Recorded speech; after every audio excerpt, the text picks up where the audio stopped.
Hello and welcome back to another Let's Play Planet Zoo. My name is Chris. This is episode 23 of Perseid Zoo. In this episode we are building the polar bear exhibit. We're starting off here by building a giant glacier that will kind of be one of the defining features of our polar bear exhibit.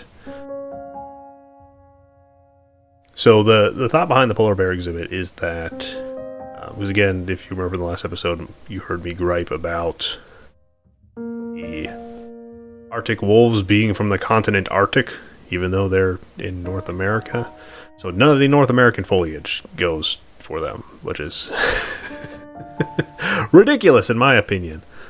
So I didn't want to repeat the same mistake with the polar bears. Even though that's their, you don't really see pictures of polar bears in forested, mountains. You see them more, on the coastline, endless stretches of ice and snow. So, kind of wanted to recreate that environment, but also wanted to make it kind of interesting. So, we're creating a glacier.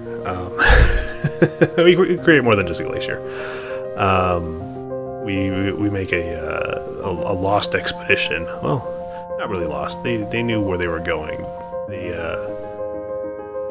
The doomed expedition, maybe. That sounds better and more ominous. So with the zoo here, we have it's named after the fictional character. Lord Percival Perseid, and I kind of want to explore a little bit more of that lore and fake history, and so I had the idea to kind of add some of that history to the park here, or sorry, to the zoo here. I had done it in the park I made for Planet Coaster, where a lot of the rides were modeled after Perseid's adventures. There was the Jungle River ride. That was his, adventure into darkest Peru. There was the car ride that was his adventures in Africa. Little stuff like that. Just kind of add a little bit more flavor and fun to the park, and give it a little kind of history, backstory, lore, what have you. So yeah, this is going to be modeled after the Lost. No, well, it's not Lost. I keep saying Lost. The doomed Perseid expedition by, the grandfather, James Perseid. When we actually start working on we build a pretty large boat here. So when we start working on the boat, I'll narrate the story over here that I have written out. So stay tuned.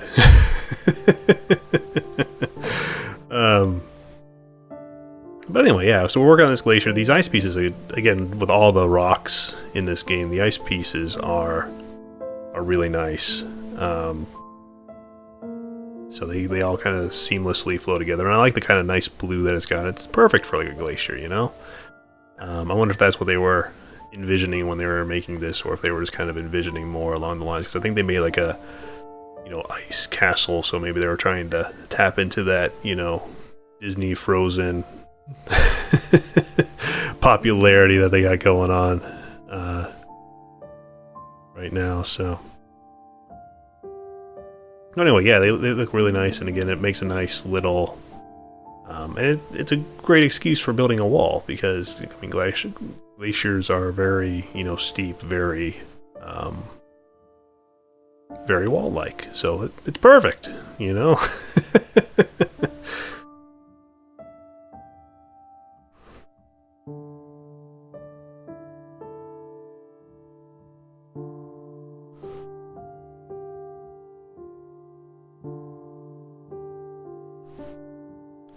I did regret, while I was building this, building so close to the edge of the map.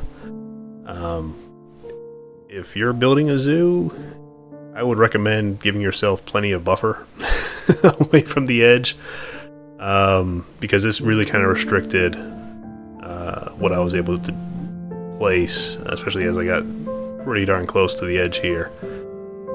But it works out in the end. I mean, always, make it work kind of thing. So, but at the same time, like, I was debating copying out my entire zoo and moving it so that which I did start doing, by the way. I was actually going to move it to another biome. I'm kind of also regretting putting it into the grasslands biome here, even though it's the Midwest. I live in the Midwest. This is what it looks like. So, but yeah, it when you have something like this and you go and pull back, you lose your illusion because there's no mountains or anything behind. The same part or same time, this is a park that, I'm kind of envisioning is like the Disney World of zoos. It's got all kinds of funding, so that it can, make artificial glaciers and mountains and, things like this. This is why we kind of veer away from realism in this zoo, is that, well, I mean, first off, I'm not really good at making realistic looking things. I want to make, the space station underwater kind of builds. So, yeah, I want to make big and grand. I mean, it's a game, so I want to make it as not unrealistic as possible, but as, fanciful as possible. So yeah, now we're just working on the top parts of the glacier here. I'm kind of getting a texture that, makes it look like the snow and everything is kind of pushing out, pushing up. And you got these kind of big layers, these big chunks of ice, all kind of pushing forward here into this water.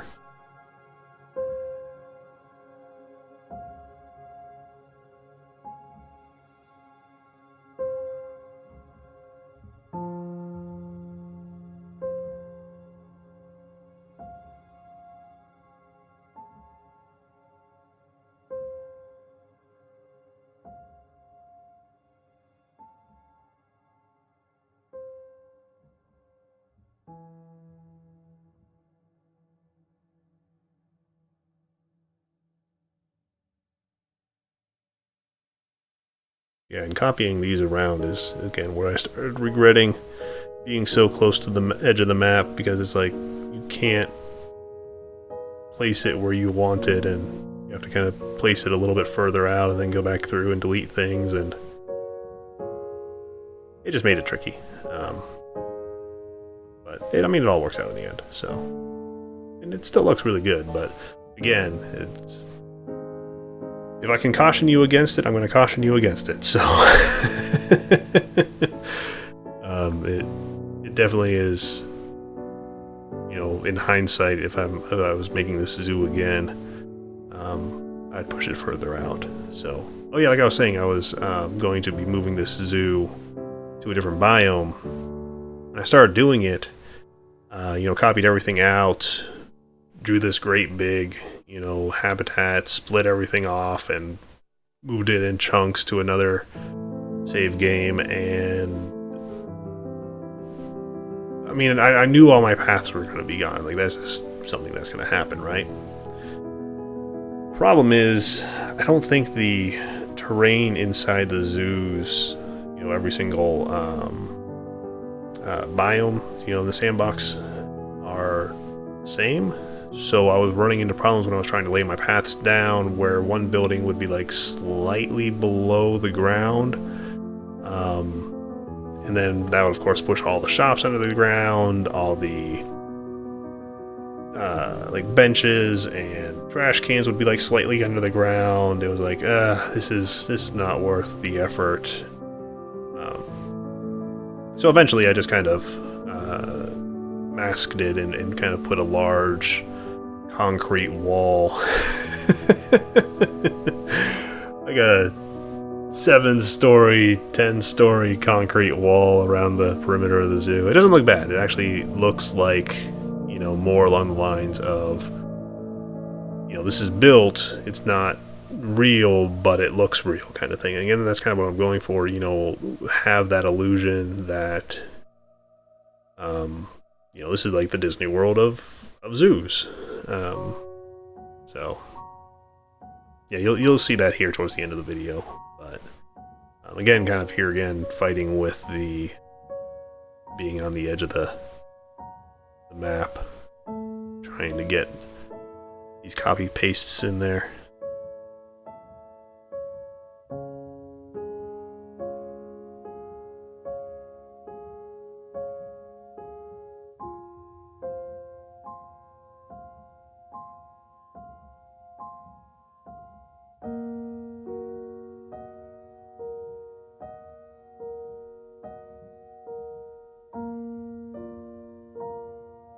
Luckily we have these flat cladding pieces to kind of fill in all these gaps and holes. Otherwise it would have been really, really difficult, I think. I mean, it already was kind of difficult, but it would have been even more difficult.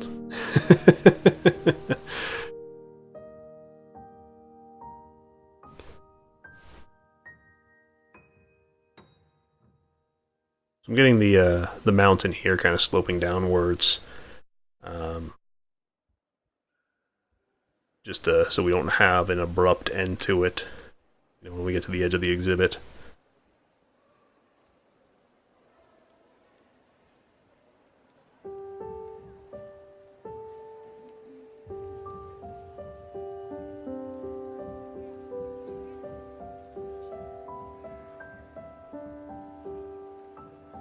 Now with glaciers, I don't know if you guys have been noticing, but I try to keep everything nice and kind of horizontal. You can see right here there's a lot of kind of really defined striation marks in this rock.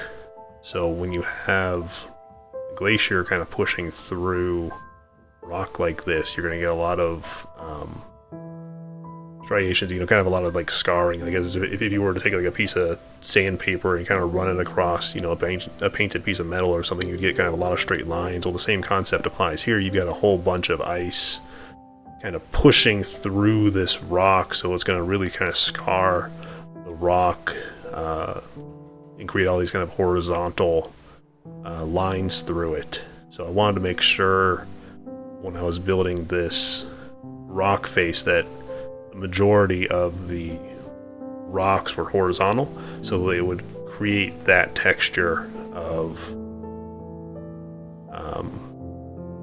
you know, a glacier moving through here. You know, it'd sell that, again, that illusion that the glacier's been pushing through these rocks and kind of scarring it and eroding it as it's been moving through.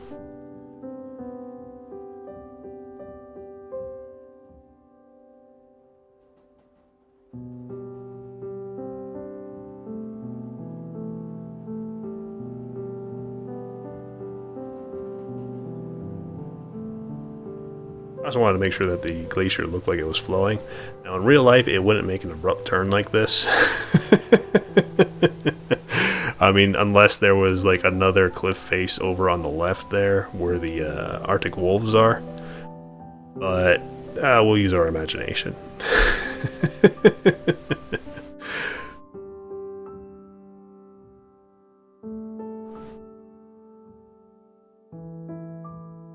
I mean, obviously I couldn't make it. Well, I mean, I guess I could have, but I didn't want to make it look like that.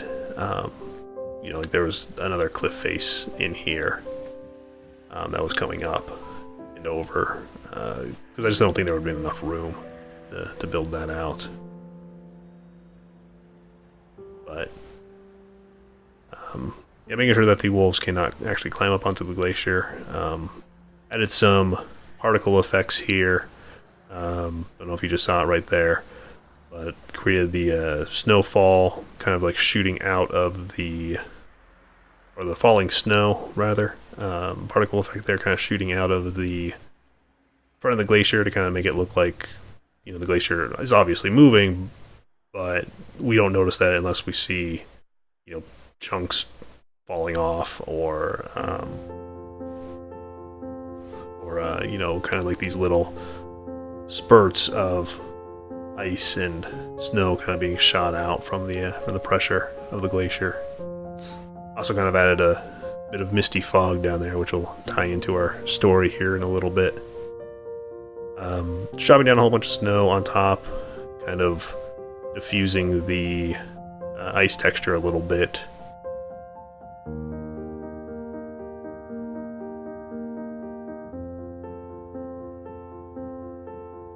And obviously, if it snows on a glacier, the glacier is very, very cold. So this snow is going to stick and compact and actually just become more glacier. So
again, just kind of tucking in all the snow pieces here into the wall. Not only does it help show where those striation marks that I was talking about before, or I guess striation in the rocks I was talking about before, but it also adds kind of a nice texture to the rocks and gives it a little bit more believability that, again, this is cold and that snow falls a lot and it stays. But mostly it adds kind of almost a highlight to those striations that I want to show off, that the glacier would have made in the rock face here.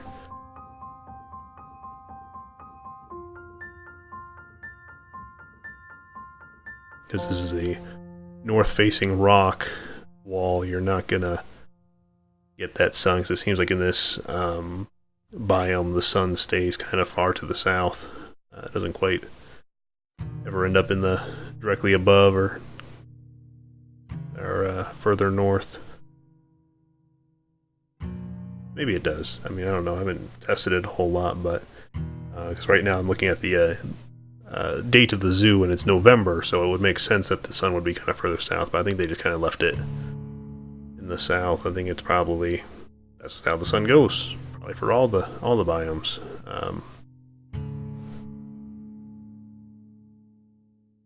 But again, like I said, I haven't really tested it. I've just noticed that all of my builds that face north, it gets kind of tricky to light them because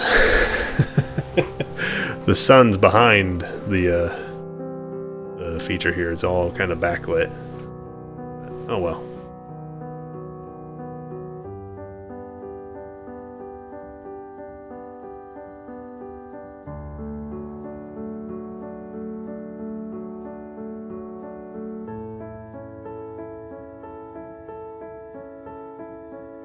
Adding snow to rocks like this is really something that can take up a lot of your time, just because it's easy to go overboard. It's also easy to push a giant rock in there so that only a little bit is showing, and then you do that like 6 or 7 times and you got like 6 huge rocks back there. Yeah, it's time consuming. Anyway, we're starting to build our boat here. So I'll start in on our little story. So before I do that, let me start by explaining here. Perseid Zoo is set in our world, but in like an alternate history. So things are going to be a little bit different. Names of places, names of really just names of places, names of countries. They're going to be changed because I want it to be fictional, but I also kind of want it to be based on our history loosely. So with that said, this is actually based on a somewhat real expedition. There's a couple of hints in here. If any of you guys can kind of guess what I loosely base this expedition on, let me know in the comments and I'll tell you if you're right or not.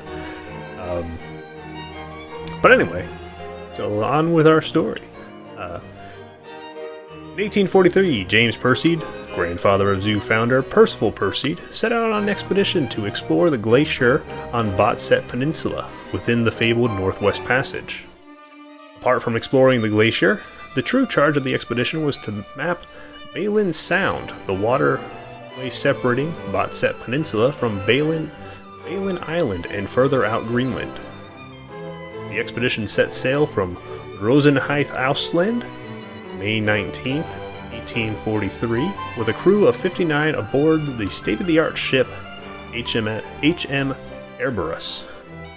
It took the Erebus and crew only 3 months to reach the northern tip of Balin Island, and for them to begin their expedition by mapping the sound. The Erebus and her crew spent until October 9th mapping the many bays and inlets in and around Balin Sound before heading south towards the Botset Glacier. Early on the morning of October 13th, the expedition crept into an uncharted sound where the Botset Glacier was presumed to be. As the Erebus sailed into the sound, a fog began to form ahead of the ship. The fog, while at first only clinging to the lowest depressions in the water, rapidly became denser the further the ship sailed. In the words of James Perseid, "It was a marvelous thing. It was like sailing on a cloud. The ship hardly rocked, and the water was entirely obscured by the mist. Had I not been certain I was awake, I would have been convinced I was in a dream." But the dreamy world they sailed through would soon become troubled. As the fog became more and more dense, it hid within it a deadly trap: ice. Fragments of hull-shattering ice separated off from the glacier ahead littered the waterway. The first collision was observed with some confusion. Many wondered if it had truly happened, if they truly felt the ship shudder, or if it had been only their imaginations. The second, third, and all that follow were knowingly felt. To any other ship, the first collision with the ice would have been a death blow. To the Erebus, however, it was nothing more than a bump in the road, for her double oaken hull was designed for this. Reinforced so that she could plow through pack ice, these floating chunks were of little concern to her. The Erebus's crew, however, still trembled at each strike. Ice Master Thomas Watson recounts, "Aye, it was really nothing we ought to have been afraid of, but the thunderclap and the lurching, well, that all made us grip the boards a little tighter. We knew she'd hold at least. That's what them says to us, but we never hit so many before, and ain't not seeing what we was really hitting. Well, we prayed it was ice and not land. Ice we can shove aside, land, well, you can't shove that no more. No more than you can cheap the Reaper. Well, maybe you can cheap the Reaper once, but I don't know, so you can't cheat the land none. No, sir." The Erebus sailed ever onward. Even as the fog lowered visibility to a few meters, her double oaken hull bore her faithful crew forward to their destination. The crew, wanting to slow the ship, could not. In order for the Erebus to push past the ice, growing larger and more perilous with each league passed, she had to keep up her speed. The collisions grew more frequent and more forceful. James Perseid remembers, "It was frightening. No one said a word, not even a muttered curse escaped anyone's lips. Every soul knew that it was now or never. We had to push forward. The fate of the expedition lay in the balance. If we failed on this voyage, The pack ice would fill this sound, and we would have to return to Ausland disgraced. Unable to complete our mission, it was unacceptable. We had to push forward. So we braced, all of us, and we strained our eyes, hoping to see the glacier emerge from the fog like the Grail itself. Well, it wasn't that dramatic, but let me tell you, it was a dramatic... What James Perseid and his crew were greeted with was not a Grail of Arthurian legend, but a colossus of ice appearing suddenly from behind a veil of mist. If it were not for the keen eyes of a lookout and the sharp reflexes of the helmsman, the expedition would have ended there, smashed against the face of the glacier they so eagerly hoped to find. But as the ship veered sharply to her starboard, straining to escape her icy demise, the Erebus's luck ran dry. In the shallows along the glaciated cliff, the ship beached itself, and her double oaken hull finally gave way at the bow of the ship. Icy water flooded into the Erebus as her frightened crew scrambled up to the top deck. When it became apparent that the ship wasn't sinking, plans were made to salvage as much as possible from her. A makeshift camp was constructed a short way away from the wreck, and as much that could be salvaged was brought to shore before night fell. They would continue the salvage operations in the morning, before setting out on foot to the nearest settlement some 80 miles south. At 2:14 a.m., Private Royal Marines William Healy reported to Sergeant Alexander Chambers of seeing a, quote, peculiar crawling mound of snow. Fearing Healy was succumbing to the cold, Chambers relieved him of his watch and ordered him into a tent to warm himself. Chambers then took over the remainder of Healy's watch, and at some time around 3 a.m. and 3:30 a.m., Chambers heard a commotion coming from the direction of the expedition's supplies brought on shore. Thinking it was either theft from native or seamen, Chambers set out to investigate. After verbal commands from Chambers were ignored, Chambers approached the intruder and reached out to grab them. It was shortly after the bear reared itself to its full 8 feet, or as Chambers swears by it, 20 feet. It was not until the bear showed its true size had Chambers realized his mistake.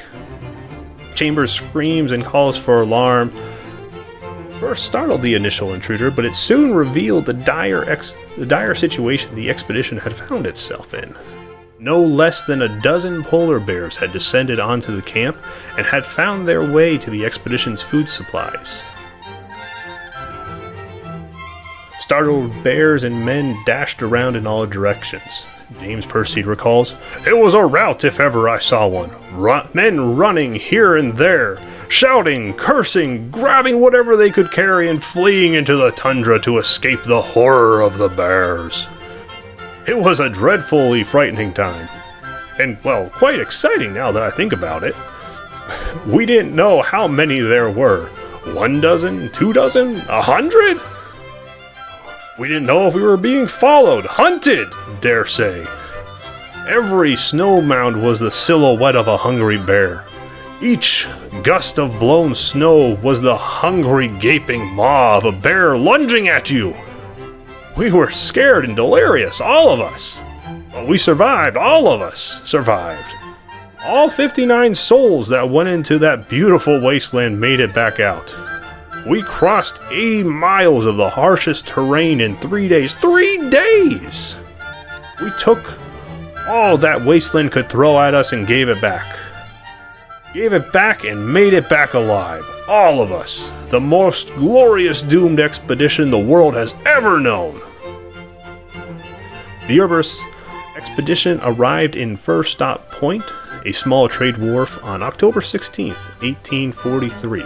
All 59 men that departed on that expedition made it out alive and eventually returned home back to Ausland.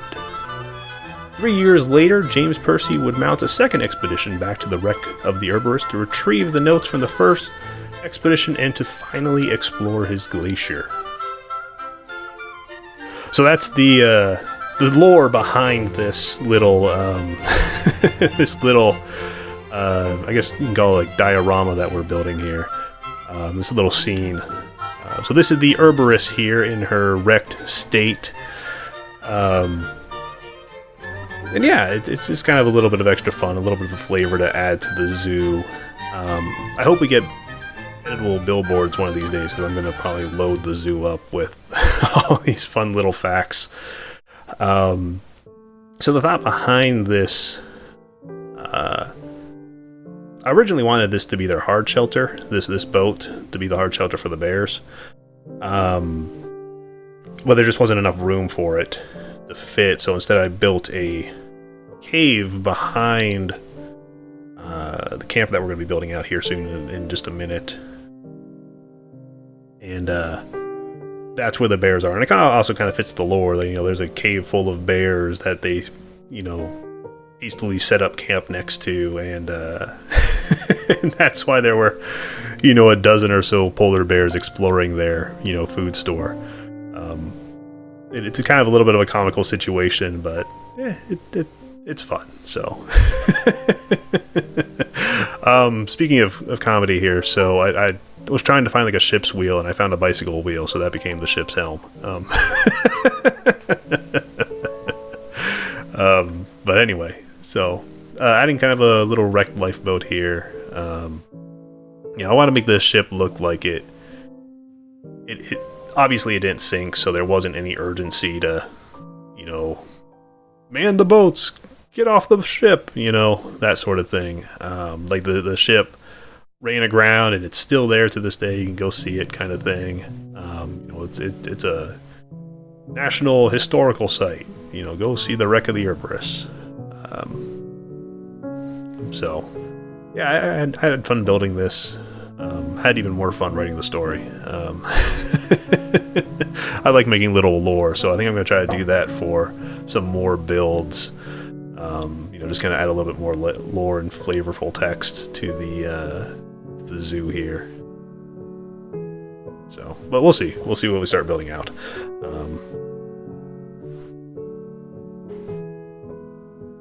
Obviously, I'm not going to create lore for, like, the Cafe of the Americas. I mean, I guess I could, but at the same time, it's like not really a lore-filled building. It's a cafe.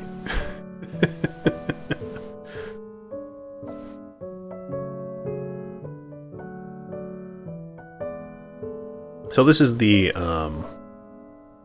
I don't know what you would call it on a ship, but where you lower the cargo down, like the door that would open up and allow you to bring cargo down. Now the idea here is that it's collapsed, and I was trying to make a ramp so that the bears could get up and walk on it. It was actually a lot harder than I thought it would be, because again, it's one of those things where you look at it, it's like, yeah, that looks like it's plenty of room, and then you go and the nav mesh generates, and it's like, well, nope, that's not plenty of room. What's the problem here? So, I mean, it all works out in the end. The bears are actually able to get up on the boat, and I'm really pleased about that, and they're able to walk around. But I had to do a lot of, like, tweaking and deleting and tweaking some more, and oof, it was tricky. I think we show a little bit of it in this video. I hope I don't show a whole lot, because that was, yeah, actually pretty challenging to do. So actually, before fixing it, going around here and dropping down a whole bunch of icebergs, I originally thought maybe the reason they weren't getting into the boat was like they needed some sort of ramp to get up into. But just deleting a couple extra pieces off the ship there solved that problem, so that was obviously not the case.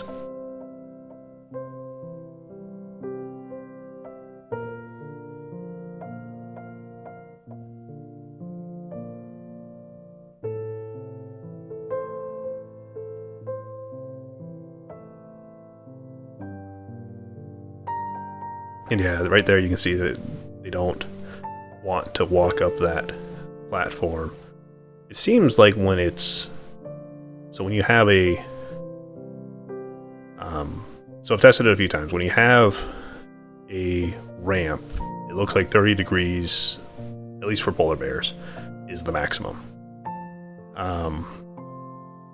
Which is at 30 degrees. It's actually got a little bit less because it's kind of turned on its side, but for whatever reason, turning it also on that side affected the anyway, yeah, we just cut it all out as I was fixing it. But anyway, turning it on its side, kind of catty corner like that, like it's listing, also created another issue. But long story short, the pathfinding in this game is a little too smart for its own good, I think.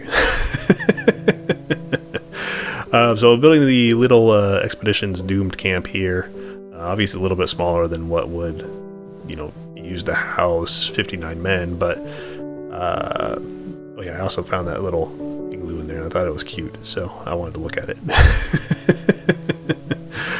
But anyway, like I was saying, it's obviously smaller, but again, it's meant to be, just kind of a little bit of a diorama. I don't know what you would call it. It's not really a diorama because it's, maybe you can call it a diorama when it's a scale. I don't know. If somebody has a better word for it, let me know. I'm gonna go with scene or diorama because those make sense. But anyway, just kind of making their little camp here, adding a bunch of snow to make it look like the camp's been abandoned for a little while.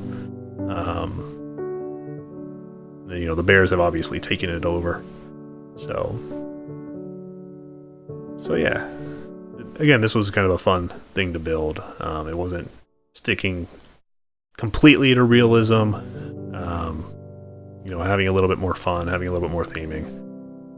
Which I mean, not to say realism is bad and I don't enjoy that. I really do enjoy that. I like, for the last 3 exhibits I made, or I guess all the exhibits I've made so far have been trying to model around realism. So yeah, I mean, I enjoy doing that, but this was a nice little break from the usual. So adding kind of just a little boulder field here, because again, this is where I'm going to place the cave for the bears so that they have their hard shelter.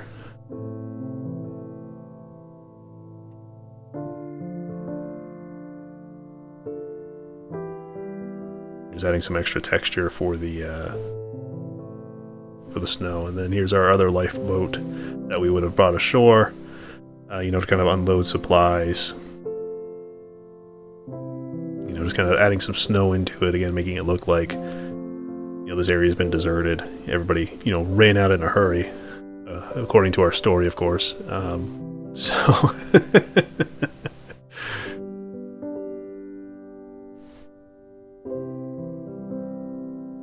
adding a little fire pit here. The easiest thing to do was to drop it down and then move the pieces around. To kind of break up the pattern and make it look like we've actually used different rocks. I tried to push it down a little bit or build it up, but the terrain tool just wasn't having it. I also added a whole bunch of little chairs here, just kind of scattered around again to make it look like they left in a hurry.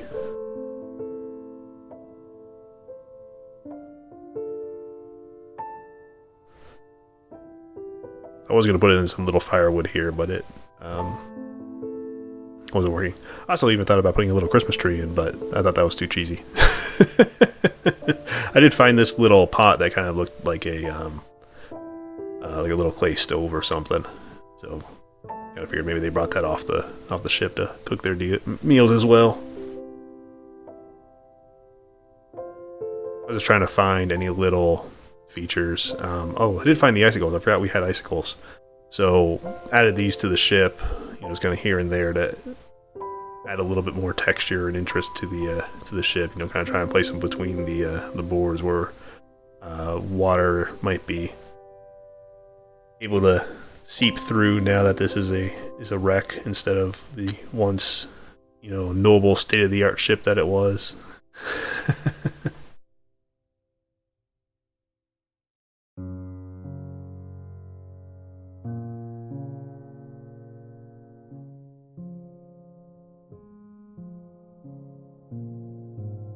These icicles look way better than the ones we had in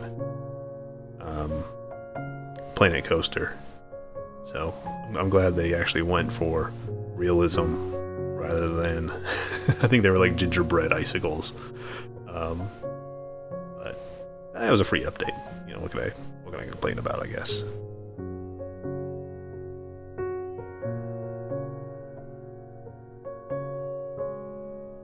Again, trying to sell the fact that this is like a ghost ship and it's been abandoned here for quite a long time. So adding icicles is kind of everywhere.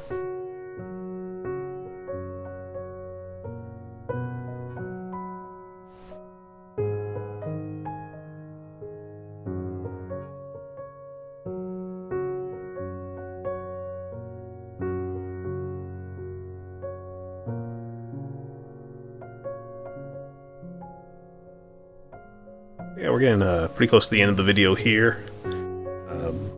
Close out with some cinematics, and I'll see you guys on the next one.